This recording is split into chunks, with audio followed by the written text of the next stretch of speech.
Parliament సమావేశాలైనా, assembly సమావేశాలైనా పూర్తయిపోయిన తర్వాత rogue అనేది చేయాలి. ఇది ప్రభుత్వం రాష్ట్రంలో అయితే గవర్నర్‌కి, కేంద్రంలో అయితే రాష్ట్రపతికి చెప్తారు.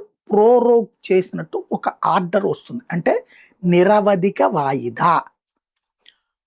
ఇక్కడ లోక్సభలో స్పీకర్ గారు, అట్లాగే రాజ్యసభలో చైర్మన్ గారు ఇద్దరు కూడా సభని నిరవధిక వాయిదా వేశారు. కానీ చట్టబద్ధ నిబంధనల ప్రకారం ప్రోరోగ్ రాష్ట్రపతి చేస్తేనే అది పూర్తి నిరవధిక వాయిదా అవుతుంది. లేదు అంటే ఈలోపు ఎప్పుడైనా మీటింగ్ పెట్టుకోవచ్చు మళ్ళీ.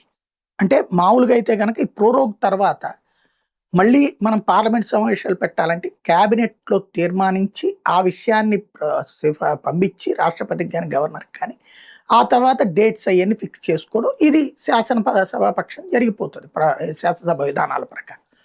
కానీ అదే ప్రోరోగ్ చెయ్యకపోతే ఇవాళకి ఇవాళే మీటింగ్ పెట్టేసుకోవచ్చు. ఇది ఇప్పుడు కాంగ్రెస్ని భయపెడుతోంది, కమ్యూనిస్టులను వడికిస్తోంది, సమాజ్వాదీ పార్టీ, ఆమ్ ఆద్మీ పార్టీలను భయపెడుతోంది. ఎందుకంటే ఇప్పటికే 2/3 మెజారిటీ రాజ్యసభలో ఒక రకంగా వచ్చేసినట్టు ఒక 4-5 సీట్లు తక్కువ. అలాగే లోక్సభలో దాదాపుగా 310 స్థానాల దాకా వీళ్ళకి మద్దతు వచ్చేసినట్టే. ఈ తృణమూల్ నుంచి చీలిపోయినోళ్ళు, లేకపోతే గనక ఇతర పార్టీల నుంచి చీలిపోయినోళ్ళు. ఇవాళ మొన్న అమిత్ షా వచ్చి దక్షిణాది రాష్ట్రాల ముఖ్యమంత్రులతో మీటింగు, అందులో పర్టికులర్గా ఈ పాయింట్ అన్యాపదేశ చర్చ జరిగింది. నియోజకవర్గాల పునర్విభజన 0.5% పెంచుతాం అంటున్నారు. అంటే ఇవాళ 100 ఉంటే 150 సీట్లు. ఇప్పుడు మనకి ఆంధ్రప్రదేశ్లో 175 ఉన్నాయంటే ఇందులో సగం అంటే దాదాపు 88 దాకా పెరిగే అవకాశం ఉంది. అట్లాగే తెలంగాణలో 117 ఉంటే దాదాపుగా 58 దాకా 60 దాకా పెరిగేటటువంటి అవకాశం ఉంటుంది అక్కడ.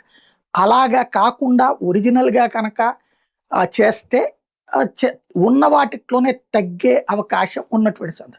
ఇది వీళ్ళకు కూడా తెలుసు. కానీ రాహుల్ గాంధీ మూర్ఖపు పట్టు, లేదంటే మిగతా ఐఎన్డిఏ పక్షాల భయం, సీట్లు పెరిగితే గెలుచుకోలేము అన్న భయంతో కావాలని ఆపేయడంతో పాటు 25 ఏళ్ల పాటు అసలు పెంచడానికే వీల్లేదంటూ వీళ్ళు తీర్మానిస్తున్నటువంటి వేళ ప్రోరోగ్ జరగటం అంటే గబక్కన ఏదో ఒక నిమిషంలో ఏమన్నా బిల్లులు తెస్తారా, నియోజకవర్గాల పునర్విభజన లేకపోతే దాంతోపాటుగా మహిళా రిజర్వేషన్ అన్నది, అది ఓ రకంగా ఆటం బాంబు లాంటిది ఈ పార్టీలకి. అందుకే భయపడుతున్నారు వాళ్ళు.